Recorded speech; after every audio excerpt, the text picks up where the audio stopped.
네, 오늘은 지독하리만큼 신실하신 하나님이라는 말씀으로 여러분과 함께 은혜를 나누도록 하겠습니다. 우리가 살고 있는 이 세상은 진실보다는 가짜가 판치는 세상인 것 같습니다. 지금 이 순간도 가짜 뉴스들이 홍수처럼 쏟아지고 있습니다. 코로나 백신 약이 이번 주에 우리나라에도 보급이 되어서 접종하게 되었습니다. 그런데 백신 약이 접종되기 전에 가짜 정보들이 많이 나들고 있습니다. 코로나 백신을 맞으면 실명이 된다, 경련과 사지 마비 등등 부작용을 일으켜서 사망에 이를 수 있다라는 악의적인 정보들을 퍼뜨려서 국민들을 불안하게 하고 있습니다. 어느 선교단체의 선교사는 백신을 맞으면 그들의 노예가 된다라고 말을 해서 큰 파장을 일으키기도 했습니다. DNA를 바꿔서 사람을 절대 복종시키고 공포 없고 두려움 없는 존재로 만들어서 결국 사람을 노예로 만든다고 해서 큰 파장을 일으키기도 했습니다. 이렇게 가짜 뉴스들이 너무나도 많다 보니까 사실을 말해도 한 번쯤은 의심을 해봐야 하는 그런 시대를 살아가고 있는 것 같습니다. 이렇게 가짜가 판을 치는 세상 속에서 하나님의 사람들은 과연 무엇을 신뢰하며 살아가야 할까요?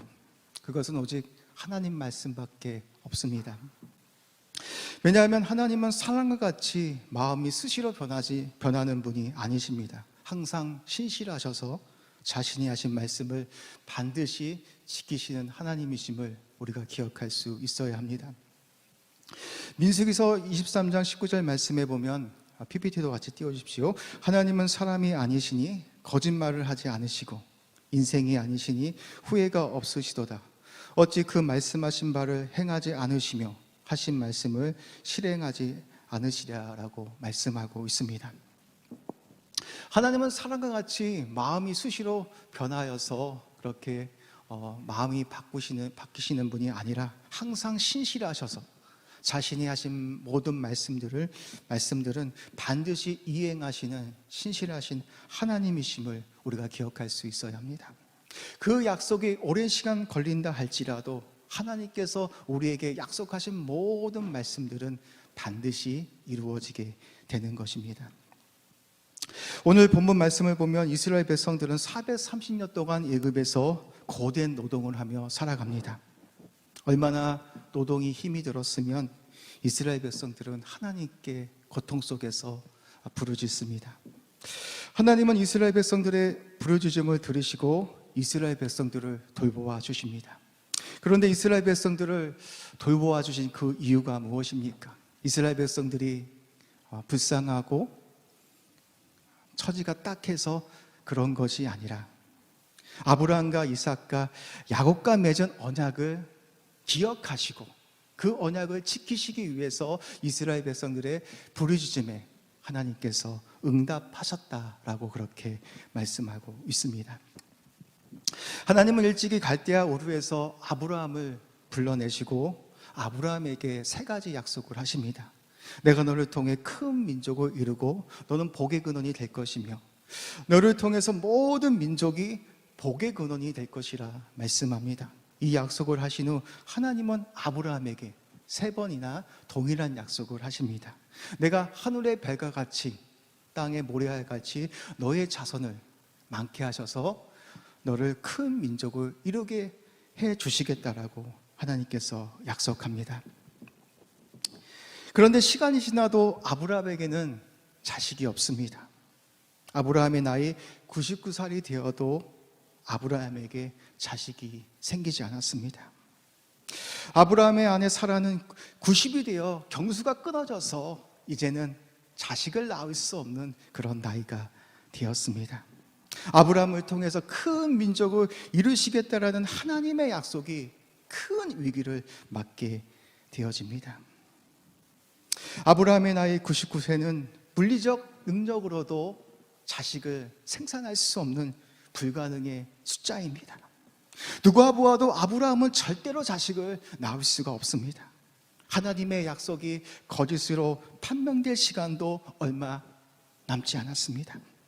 모든 희망이 꺼져가고 있을 때 하나님은 아브라함의 나이 99세에 나타나셔서 이렇게 말씀하십니다. 나는 전능한 하나님이니 너는 내 앞에서 행하여 완전하라 라고 말씀하시면서 내년 이맘때쯤에 너희 나이 100살이 되었을 때에 네가 자식을 낳을 것이다 라고 이렇게 하나님께서 말씀합니다. 내년 이맘때는 아브라함의 나이 100세입니다. 아무리 생각해도 100세에 아들을 낳는다라는 것은 우리의 생각으로는, 우리의 이성으로는 불가능한 약속이기도 합니다.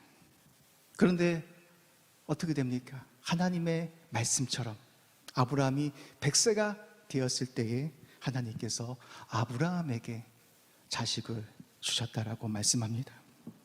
하나님의 약속이 큰 위기를 맞이했지만 하나님은 100세에 이삭을 낳게 하셔서 아브라함과 맺은 언약을 신실하게 이행해 가셨음을 우리가 알 수 있습니다.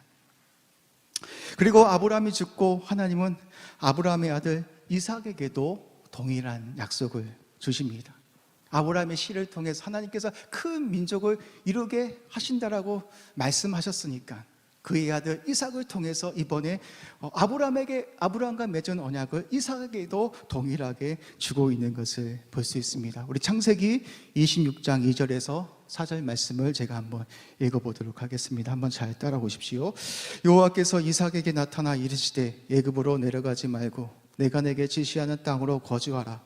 이 땅에 거류하면 내가 너와 함께 있어 내게 복을 주고 내가 이 모든 땅을 너와 내 자손에게 주리라. 내가 내 아버지 아브라함에게 맹세한 것을 이루어 내 자손을 하늘의 별과 같이 번성하게 하며 이 모든 땅을 내 자손에게 주리니 내 자손으로 말미암아 천하 만민이 복을 받을 것이다 라고 말하고 있습니다. 하나님께서는 아브라함의 씨를 통하여서 큰 민족을 이룰 것이라고 말씀하셨는데 아브라함의 씨인 그 이삭을 통하여서 하나님께서 그 약속을 계속해서 중단하지 않고 이행해 가시겠다라고 그렇게 말씀하고 있습니다. 그리고 이삭이 죽고 나서 이번에는 하나님은 야곱을 통해서 아브라함과 맺은 언약을 계속해서 신실하게 이행해 가고 있는 것을 볼 수 있습니다. 제가 창세기 28장 3절에서 4절 말씀을 한번 읽어보도록 하겠습니다. 한번 따라오십시오. 전능하신 하나님이 내게 복을 주시어 내가 생육하고 번성하게 하여 내가 여러 족속을 이루게 하시고 아브라함에게 허락하신 복을 내게 주시되 너와 함께 내 자손에게도 주사 하나님이 아브라함에게 주신 땅 곧 내가 거류하는 땅을 내가 차지하게 하시기를 원하노라 라고 말씀합니다. 하나님은 이번에 야곱과 언약을 맺습니다. 아브라함에게 허락하신 복을 이제는 아브라함의 씨인 야곱에게도 하나님께서 동일하게 은혜를 베풀어 주셔서 이제는 야곱을 통하여서 어떻게 됩니까? 큰 민족을 이루게 하시겠다라고 그렇게 말씀하고 있습니다. 그런데 이번에도 야곱의 가정에 위기가 찾아옵니다. 애굽뿐만 아니라 온 세상에 기근이 들어서 먹을 것이 없는 그런 상황이 찾아오게 되어집니다. 7년간의 기근이 일어나서 야곱의 가족들도 먹을 식량이 없어서 굶주려서 죽어야 하는 그런 위기의 상황이 찾아오게 되어집니다. 만약에 야곱의 가족이 먹을 양식이 없어서 죽게 되는 것이라면 어떻게 되는 것입니까? 하나님의 약속이 거짓이 되는 것입니다. 그런데 이 극심한 때에 하나님께서는 누구를 예비해 놓으셨습니까? 요셉을 애굽으로 보내셔서 하나님께서는 요셉을 애굽의 총리로 삼으셔서 이 기근의 때를 대비해서 어떻게 하십니까? 요셉을 총리로 삼으셔서 이 기근의 때에 야곱의 가족을 구원하시는, 생명을 보존하시는 그런 일들을 우리가 볼 수 있습니다. 요셉은 총리가 되고 나서 하나님께서 왜 자신을 먼저 애굽으로 보내셨는지를 깨닫게 되고 이렇게 고백을 하게 됩니다. 창세기 45장 5절과 7절 말씀에 보면 요셉은 이렇게 고백하고 있습니다. 한번 따라오십시오. 당신이 나를 이곳에 팔았다고 해서 근심하지 마소서, 한탄하지 마소서. 하나님이 생명을 구원하시려고 나를 당신들보다 먼저 보내셨나이다. 이 땅에 2년 동안 흉년이 들었으나 아직 5년은 밭갈이도 못하고 추수도 못할지라 하나님의 큰 구원으로 당신들의 생명을 보존하고 당신들의 후손을 세상에 두시려고 나를 당신들보다 먼저 보내셨다라고 그렇게 고백하고 있습니다. 나를 애굽으로 보낸 것은 당신들이 아니라 하나님께서 이 기근의 때에 우리 모든 야곱의 가족들의 생명을 구원하시고자, 생명을 보존하시고자, 아브라함과 이삭과 야곱과 맺은 그 언약을 신실하게 이행해 가시고자 먼저 요셉을 애굽으로 보내시고 총리로 삼아 주셨다라고 말하고 있습니다. 사랑하는 청년 여러분, 우리는 아브라함과 이삭과 야곱의 이야기를 통해서 알 수 있는 것은 무엇입니까? 하나님은 자신과 맺은 언약들은 어떻게 해서든지 반드시 이행하시는 신실하신 하나님이시라는 것을 여러분들이 기억할 수 있어야 합니다. 자신이 하신 약속은 지독하리만큼 반드시 이행하시는 신실하신 하나님이심을 우리가 기억할 수 있어야 합니다.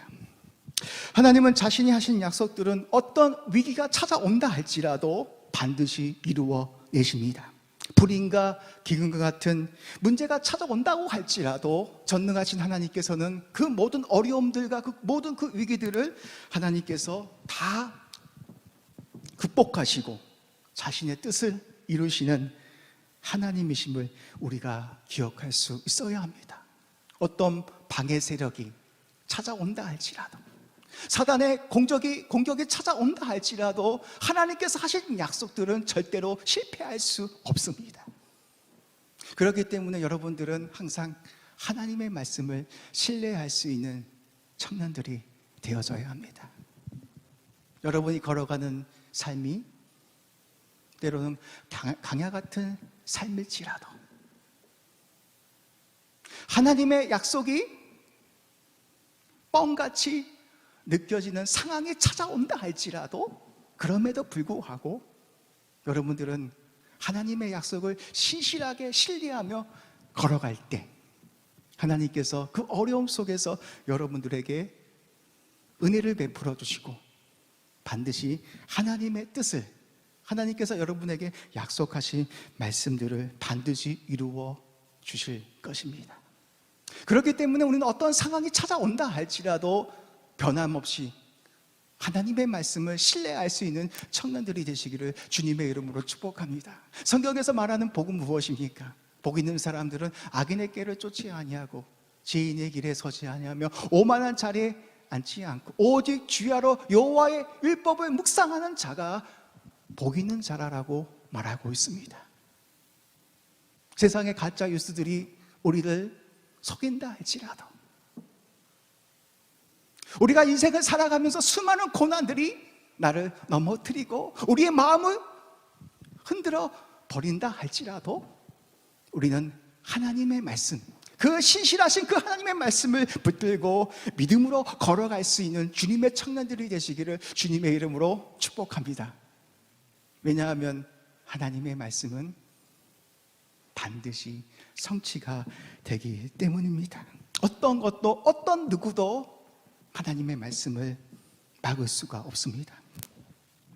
출애굽기 1장 7절 말씀에 보면 하나님의 약속대로 아브라함의 자손들은 생육하고 불어나 번성하고 매우 강하여 온 땅에 가득하게 되어집니다. 아브라함에게 약속하셨던 그 말씀, 내가 너의 씨를 통하여 큰 민족이 되게 하실 것이라고 말씀하셨는데 그 말씀 그대로 이스라엘 자손들은 번성하여 어떻게 됩니까? 큰 민족을 이루게 되어집니다. 애굽 왕은 이스라엘이 번성하고 강해지자 위협을 느끼게 됩니다. 이스라엘 백성들의 그 번성함을 끊어내고자 어떻게 합니까? 이스라엘 백성들에게 더 무거운 짐을 지어서 학대를 가하지만 이스라엘은 더욱더 번성해 나갔다라고 그렇게 말하고 있습니다. 출애굽기 2장 9절과 12절 말씀에 보면 우리 12절 말씀 한번 띄워주십시오. 12절 제가 한번 읽겠습니다. 그러나 학대를 받을수록 더욱 번성하여 퍼져나가니 애굽 사람이 이스라엘 자손으로 말미암아 근심하였다라고 말하고 있습니다. 이렇게 극심한 학대에도 불구하고 이스라엘 백성들이 더 번성하여 퍼져나간 그 이유가 무엇입니까? 바로 아브라함과 이삭과 야곱과 맺은 그 하나님의 신실한 그 언약 때문에 그렇게 이스라엘의 극심한 학대를 받았지만 하나님의 약속대로 그렇게 이스라엘 백성들이 번성하고 강하게 되어지는 것을 우리가 볼 수 있습니다. 그렇습니다. 어떤 어둠의 세력이 하나님의 약속을 중단시키려고 노력을 한다 할지라도, 극심한 학대를 한다 할지라도 결코 하나님의 약속은 절대로 실패하지 않고 멈추지 않는다라는 것을 여러분들이 항상 기억할 수 있어야 합니다. 이스라엘 백성들이 430년 동안 예굽에서 학대를 받는 것도 하나님께서 그렇게 말씀하셨기 때문에 그대로 이루어지는 겁니다. 창세기 15장 13절 말씀에 보면 하나님은 아브라함에게 이렇게 말씀합니다. 여호와께서 아브라함에게 이르시되 너는 반드시 알라 내 자손이 이방에서 객이 되어 그들을 섬기겠고 그들은 400년 동안 내 자손을 괴롭히리라고 이렇게 아브라함에게 창세기 15장 말씀에서 말씀하셨는데, 정말로 이스라엘 백성들이 애굽에서 430년 동안 노예가 되어서 고통을 당하고 있는 그 이유도 하나님께서 그렇게 말씀하셨기 때문에 그렇게 이루어지고 있는 것입니다.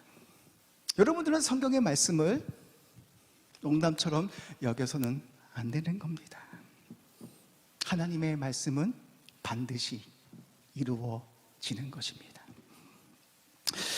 오늘 말씀을 통해서 우리가 기억해야 하는 것은 하나님은 너무나 지독하리만큼 신실하신 하나님이심을 우리가 기억할 수 있어야 합니다. 이스라엘 백성들은 늘 하나님을 반역하고 우상을 따라가지만 하나님은 변함없이 너무나 지독하리만큼 아브라함과 야곱과 이삭에게 맺은 그 약속들을 신실하게 이행해 가고 있는 것을 여러분들이 기억할 수 있어야 합니다.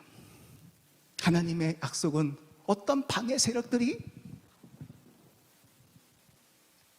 힘을 쏟는다 할지라도 결국 중단되지 않습니다.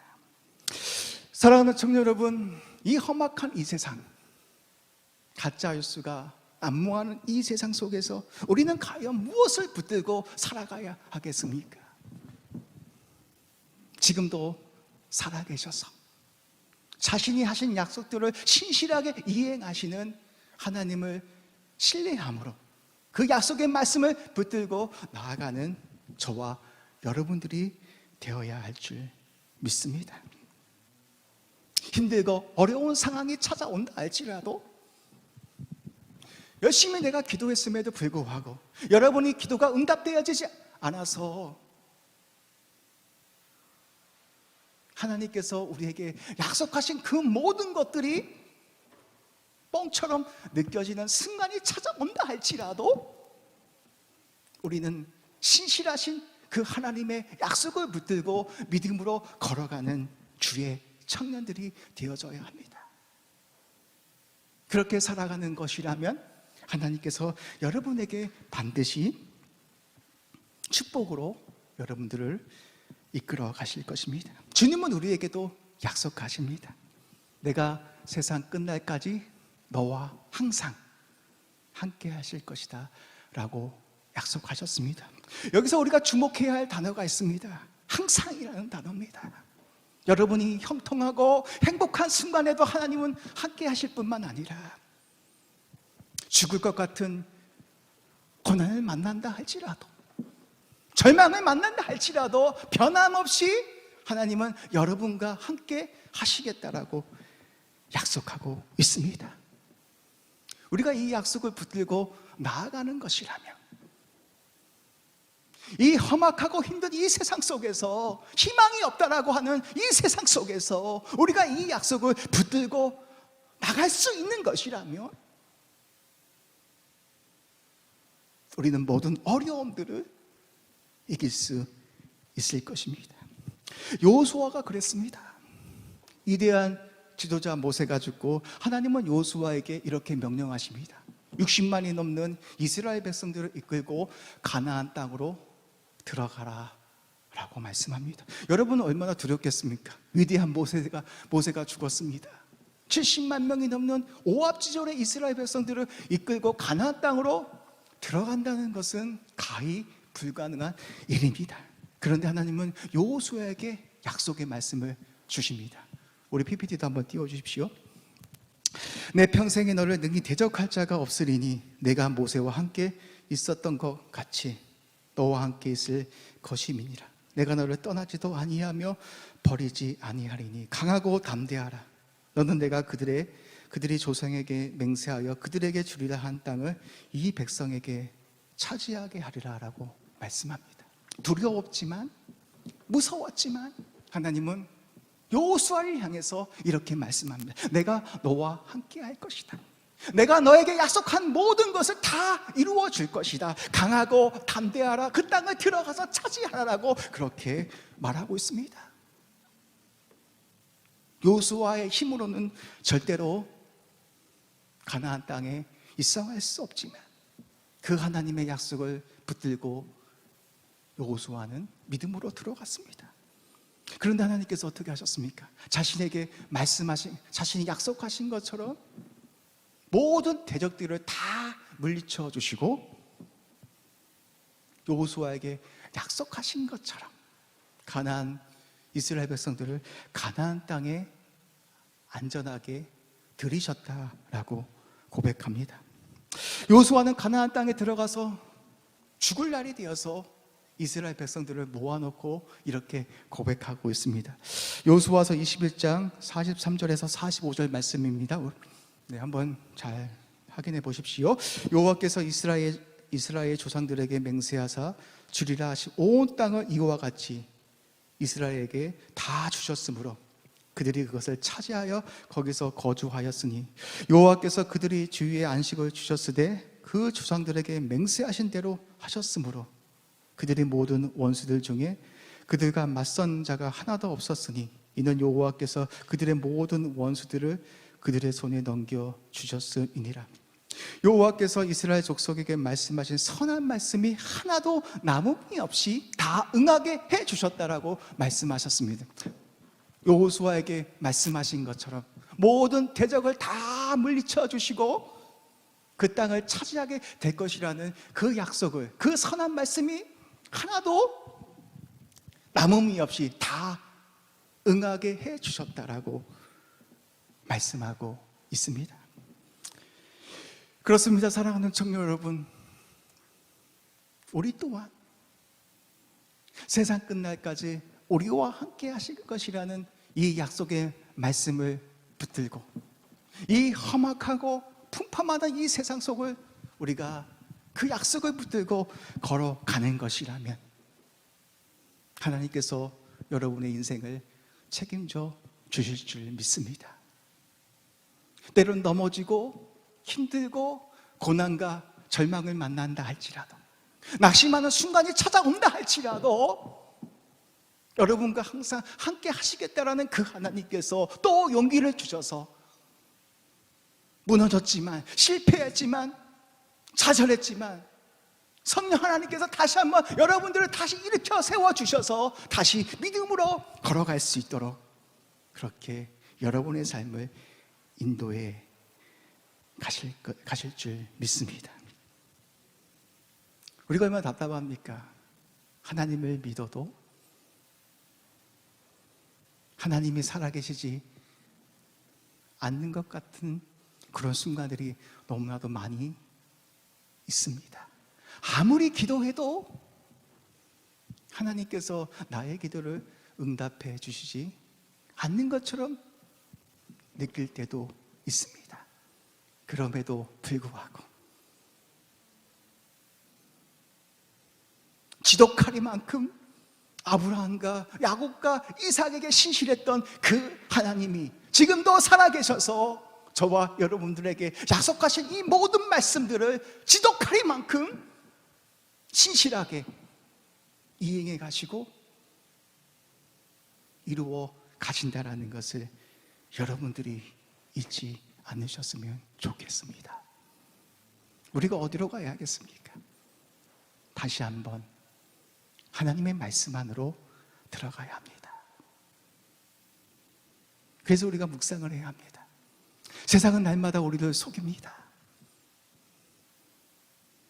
세상의 소리에, 사람들의 그 소리에 우리가 너무나도 지쳐버리고 무너지고 쓰러질 때가 많이 있습니다. 그럴 때마다 우리는 하나님의 말씀으로 가야 합니다. 지독하리만큼 신실하셨던 그 하나님, 성경 속에서 우리에게 약속하셨던 그 하나님의 말씀, 오늘도 두려워하지 말라, 강하고 담대하라, 내가 세상 끝날까지 너희와 항상 함께 하겠다라는 그 음성을 듣고 우리는 다시 한번 그 신실하신 그 하나님의 약속을 믿고 믿음으로 걸어가는 청년들이 되어져야 합니다.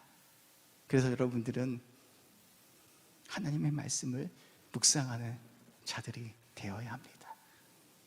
다시 한번 우리를 향해 말씀하시는 그 신실하신 그 하나님의 약속을 다시 기억하기 위해서 하나님의 말씀을 듣는 청년들이 되어야 합니다. 저는 여기 있는 모든 청년들이 하나님께서 약속하신 그 모든 말씀들을 신실하게 믿어서 하나님께서 여러분에게 주시는 축복들을 누릴 수 있는 청년들이 되시기를 주님의 이름으로 축복합니다.